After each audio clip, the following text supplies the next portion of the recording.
प्यारे बच्चों नमस्कार। आज के इस वीडियो में आपको बताऊंगा समरूप त्रिभुज के क्षेत्रफल दिया है, उनका भुजा का अनुपात ज्ञात करने, भुजा निकालने में सिखाऊंगा। क्लास 10th का सवाल है, बोर्ड एग्जाम में पूछा गया है, ध्यान से समझिएगा, ठीक ना। इस बार भी बोर्ड एग्जाम में पूछ सकता है। कह रहा है त्रिभुज ABC तथा त्रिभुज DEF समरूप है तथा इनके क्षेत्रफल क्रमशः 9 सेमी स्क्वायर तथा 64 सेमी स्क्वायर है। यदि DE बराबर 5.1 सेमी हो तो AB ज्ञात करें। यदि यह सवाल आप YouTube पे सर्च मार रहे थे तो ध्यान से आपको देखना रिक्वेस्ट है। आज के बाद आपको YouTube पे सर्च नहीं मारना पड़ेगा इस तरह का सवाल, ठीक ना। देखिए इसमें कह रहे हैं त्रिभुज ABC तथा त्रिभुज DEF क्या है, समरूप है। तो हम बना लिए त्रिभुज ABC और DEF दोनों समरूप त्रिभुज है। क्या है, समरूप है। अब इसमें कह रहा है कि तथा इसके क्षेत्रफल क्रमशः, तो क्रमशः में दिया है तो जो पहले त्रिभुज होगा उसका क्षेत्रफल होगा। तो ABC है तो क्रमशः में दिया है तो ABC का 9 सेमी वर्ग हो जाएगा।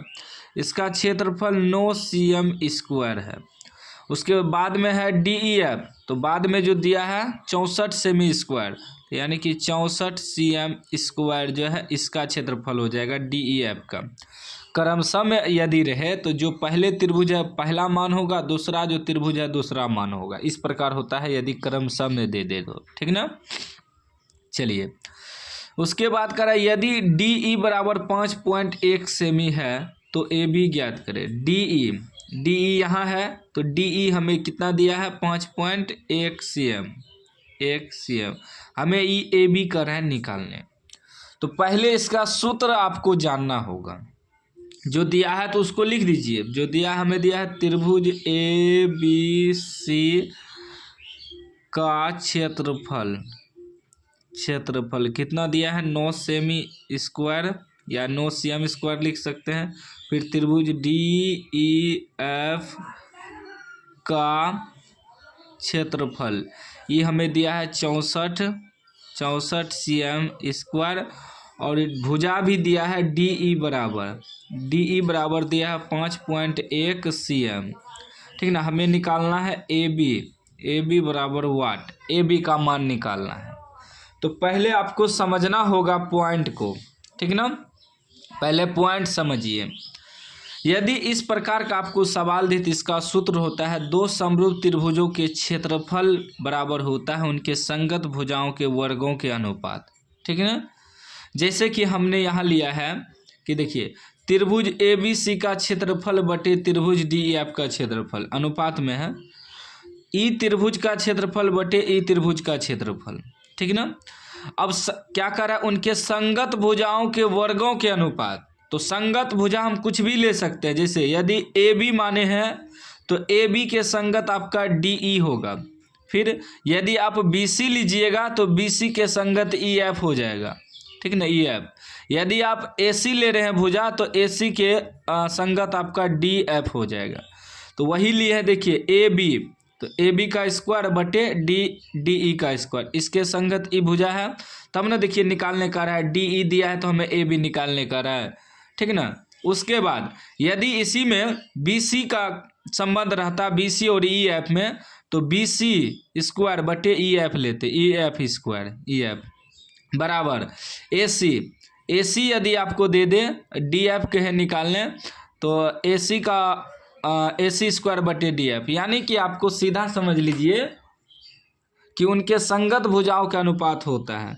यदि ई दोनों में, अभी मान लीजिए अभी हमें DE दिया है, AB निकालना है, तो ई दोनों का संबंध वाला सूत्र बैठाएंगे ई वाला। यदि मान लीजिए सवाल आपको बदल दे, BC दे दे EF का दे निकालने, तो BC और EF वाला संबंध वाला सूत्र बैठाएंगे, ठीक ना। मतलब इसको लेकर चलेंगे, उसके संगत भुजाओं के अनुपात। समझ गए होंगे उम्मीद है। नहीं समझे तो एक बार मैं फिर से यहाँ समझा देता हूँ कि देखिए लिखेंगे त्रिभुज ABC का क्षेत्रफल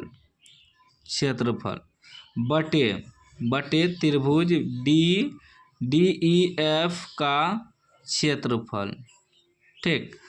इसका जब दोनों का अनुपात निकालेंगे तो DE दिया है हमें तो AB में संबंध है। यदि BC रहता तो ई एफ में संबंध होता है, ए सी रहता तो डी एफ में संबंध होता, ऐसे होता है, ठीक है ना। क्योंकि ई भुजा जो है इसके संगत है, ई भुजा जो है इसके संगत है और ई भुजा जो है इसके संगत है, ठीक ना। तो यहाँ हमें डी ई दिया है और ए बी, तो हम ए बी, क्योंकि त्रिभुज ए बी सी ऊपर है तो ए बी ऊपर लिखेंगे, ए बी का स्क्वायर बटे डी ई एफ नीचे है तो डी ई नीचे लिखेंगे, डी ई का स्क्वायर, ठीक है ना। अब देखिएगा त्रिभुज ए बी सी का क्षेत्रफल 9 दिया है, तो 9 बटे त्रिभुज डी एफ का क्षेत्रफल कितना दिया है 64 लिख देंगे, बराबर ए बी तो निकालना है, ए बी का स्क्वायर बटे डी ई हमें कितना दिया है 5.1, इसका स्क्वायर है तो स्क्वायर डाल देंगे। अब आगे चलिए, देखिए यहाँ से स्क्वायर हटाएंगे तो इस पे रूट हो जाएगा 9/64, इसका स्क्वायर हटाएंगे तो इस पे रूट आ जाएगा और इसका स्क्वायर हटाएंगे तो इस पे रूट आ जाएगा, तो इधर बच गया ए बी, इधर बच गया 5.1, इसका स्क्वायर हटाएं इस पे रूट गया, इसका स्क्वायर हटाएं इस पे रूट गया। 9 का वर्गमूल 3 निकलेगा, क्योंकि 3 गुना 3 9 को लिख सकते हैं, 64 को लिख सकते हैं, 8 8 64, तो दोनों पे रूट है तो डायरेक्ट रूट हम डाल सकते हैं, बराबर ए बी बटे 5.1, ठीक ना। दोनों 2 को 3 मिल के एगो बाहर निकल जाएगा, 2 को 8 मिल के एगो बाहर निकल जाएगा, बराबर ए बी बटे 5.1, क्रॉस मल्टीप्लाई करिए तो हो जाएगा 8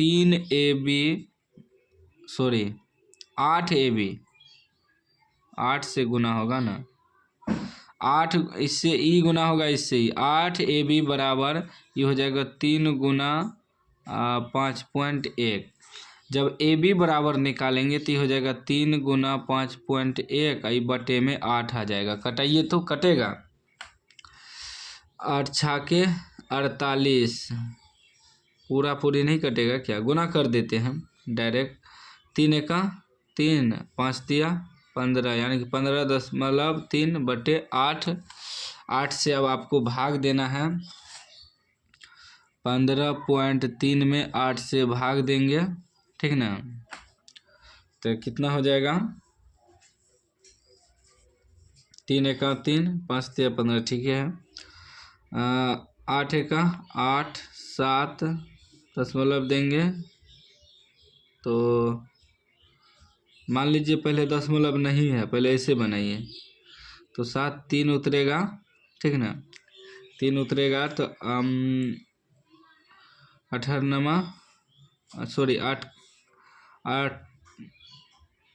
8 धंग 80, 8 9 72, 1 दशमलव डालेंगे, 0 उतरेगा, 8 एका 8, 2 8 दूनी 16, यहाँ दशमलव दिए 0, 8 दूनी 16, 4 8 5, यानी कि आ जाएगा 1 9 1 2 5, 1 2 5। अब देखिए एक अंक के बाद दशमलव जाएगा, यहाँ दशमलव आ जाएगा, ठीक है, यानी कि 1.9 आपका आंसर हो जाएगा। ए बी बराबर क्या हो जाएगा 1.9 cm, लगभग में आएगा, किस में आएगा, लगभग में आपका आ जाएगा 1.9 cm। तो इस यहाँ आप लोग एक बार सॉल्यूशन कर लीजिएगा, भाग दे दीजिएगा, ठीक है ना।